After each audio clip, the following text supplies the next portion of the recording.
Bismillahirrahmanirrahim. Assalamualaikum warahmatullahi wabarakatuh. Ketemu lagi dengan saya, Tini Budiartini dari SMA Negeri 1 Bojong Soang, Kabupaten Bandung, Provinsi Jawa Barat. Oke, pada saat ini kita akan membahas tentang siklus akuntansi perusahaan jasa.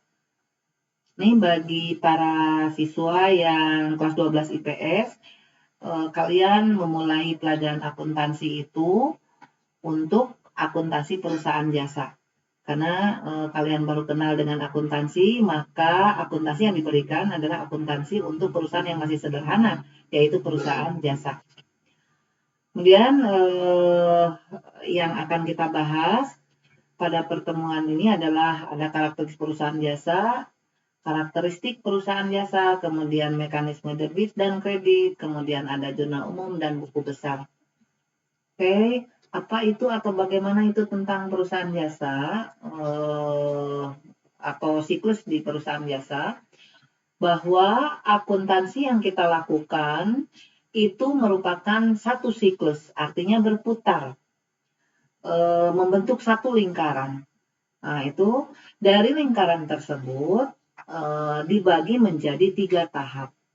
Yang pertama ada tahap pencatatan, yang kedua ada tahap pengikhtisaran, yang ketiga ada tahap pelaporan. Tahap pencatatan itu mulai dari ada transaksi, oleh kita dimasukkan ke jurnal umum, dari jurnal umum posting ke buku besar, kemudian sampai pada neraca saldo. Nah, itu tahap pencatatan. Kemudian yang kedua, tahap pengikhtisaran, itu mulai dari jurnal penyesuaian, kemudian kertas kerja, gitu ya, dan seterusnya. Kemudian tahap pelaporan, ada pembikinan laporan keuangan, termasuk di dalamnya ada penyusunan jurnal penutup. Nah, itu siklus akuntansi. Melingkar karena memang kegiatan akuntansi seperti ini. Jadi nanti di satu periode akuntansi biasanya 1 tahun sekali, yang kita lakukan adalah urutannya akan membentuk satu lingkaran seperti ini. Nanti periode selanjutnya kita melakukan akuntansi juga untuk siklus akuntansi yang sama. Kegiatannya sama dalam satu siklus, hanya beda periode. Kemudian sekarang selanjutnya adalah karakteristik perusahaan jasa. Apa itu perusahaan jasa? Perusahaan jasa itu perusahaan yang menjual jasa, intinya seperti itu ya. Perusahaan jasa itu yang menjual jasa. Artinya yang dijualnya adalah jasa, bukan barang. Nah, makanya karena jasa yang dijualnya berarti tidak berwujud. Kalau barang kan berwujud, ini tidak berwujud. Kemudian berubah-ubah. Maksudnya setiap jasa yang diperdagangkan tidak memiliki standarisasi. Semuanya tergantung pada selera konsumen. Kemudian yang ketiganya tidak dapat dipisahkan. Gitu ya. Kemudian yang keempat tidak dapat disimpan. Kalau barang itu kan, kalau yang dijualnya barang, biasanya perusahaan dagang itu punya gudang. Kalau perusahaan dagang itu kan yang dijualnya barang. Nah, itu biasanya karena yang dijualnya barang ada wujudnya, maka biasanya punya gudang. Karena barang bisa disimpan.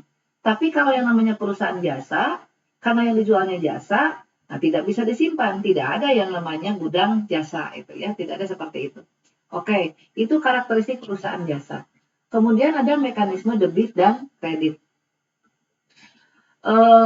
Mekanisme debit dan kredit ini, jadi dalam akuntansi itu ada 5 golongan akun, 5 golongan.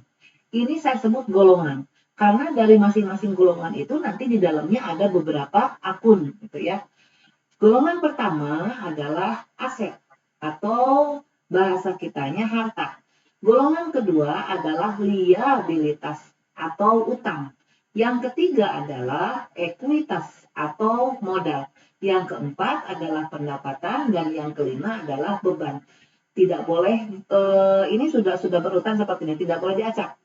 Jadi aset, liabilitas, ekuitas, pendapatan, beban. Itu secara berurutan. Golongan 1, golongan 2, 3, 4, 5, golongan aset, liabilitas, ekuitas, pendapatan, dan beban. Ini saya sebut golongan aset. Karena golongan, maka di dalam golongan aset ini ada di dalamnya itu beberapa akun atau berbagai akun. Contoh, Kas itu untuk uang cair. Uang cair itu jelas merupakan harta. Kendaraan juga harta. Gedung, tanah itu masuk ke dalam aset. Piutang juga masuk ke dalam aset. Peralatan, perlengkapan, dan seterusnya. Kemudian yang kedua, liabilitas. Liabilitas itu adalah utang ya, yang kita sebut dengan utang. Utang itu adalah kewajiban yang harus kita bayar. Kemudian ada ekuitas, kemudian ada pendapatan, dan ada beban. Nah, golongan 1, 2, dan 3, aset, liabilitas, ekuitas, itu disebutnya sebagai akun real atau akun tetap. Artinya, pada periode selanjutnya, akun ini akan diikutsertakan kembali. Kemudian golongan 4 dan golongan 5, yaitu pendapatan dan beban, disebutnya sebagai akun nominal atau akun sementara. Mengapa sementara? Karena golongan ini hanya berlaku 1 periode saja.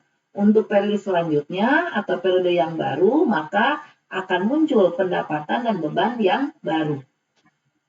Oke, kemudian saldo ya. Saldo untuk aset, saldo untuk liabilitas, kemudian ekuitas, pendapatan, dan beban, itu saldonya, saldo normalnya ada di tempat dia bertambah.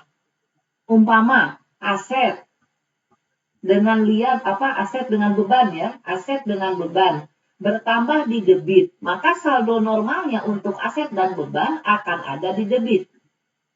Liabilitas, ekuitas, dan pendapatan bertambah di kredit, maka saldo normalnya akan ada di kredit. Jadi bila normal, saldonya itu akan ada di kredit untuk golongan 2, 3, dan 4. Itu maksudnya. Kemudian yang pertama kita masuk sekarang tentang jurnal umum. Jurnal umum itu seperti buku harian, ya, tempat mencatat semua transaksi yang terjadi. Jadi bila ada transaksi, kita masukkan ke dalam jurnal atau kita catat ke dalam jurnal umum dengan berbekal tadi kunci yang tadi. Aset dan beban bertambah di debit, berkurang di kredit. Kemudian liabilitas, ekuitas, dan pendapatan bila bertambah di kredit, berkurang di debit. Jadi kebalikannya. Kemudian selanjutnya, fungsi dari jurnal itu apa? Fungsi dari jurnal itu ada fungsi mencatat, bahwa jurnal digunakan sebagai tempat mencatat semua transaksi keuangan. Kemudian ada fungsi analisis. Fungsi analisis ini adalah bahwa jurnal berfungsi sebagai sarana untuk menganalisis transaksi, mana yang dicatat di sisi debit dan di sisi kredit. Jadi, misalnya kalau kita membayar beban, berarti beban kita bertambah. Beban itu ini ya, bila bertambah di debit, maka di debit diisi dengan akun beban. Kemudian karena kita membayar, maka uangnya berkurang. Uang berkurang itu uang masuk ke dalam aset. Bila berkurang ada di kredit, maka di kreditnya adalah kas atau uang.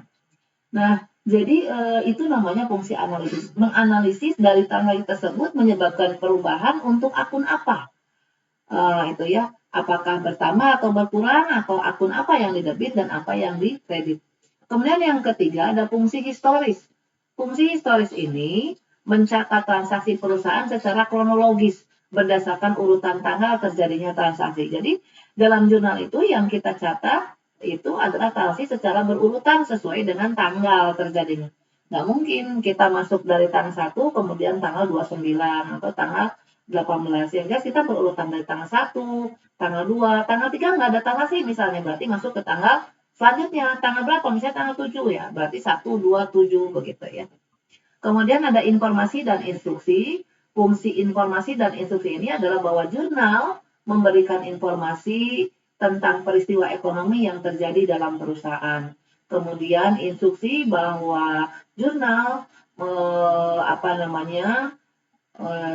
memerintahkan untuk melakukan pencatatan akuntansi berikutnya atau posting ke dalam buku besar. Jadi dari jurnal ini masuk ke atau harus kita lakukan posting ke dalam buku besar, itu namanya fungsi instruksi.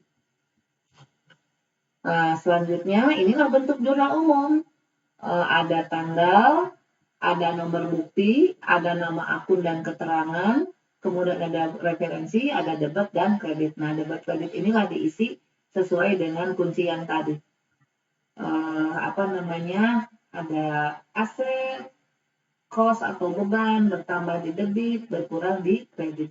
Kemudian liabilitas, ekuitas, dan pendapatan bila bersama di kredit, berkurang di debit. Itu mungkin yang bisa saya sampaikan saat ini. Mudah-mudahan bermanfaat. Kita akan ketemu lagi untuk pembahasan selanjutnya. Terima kasih. Assalamualaikum warahmatullahi wabarakatuh.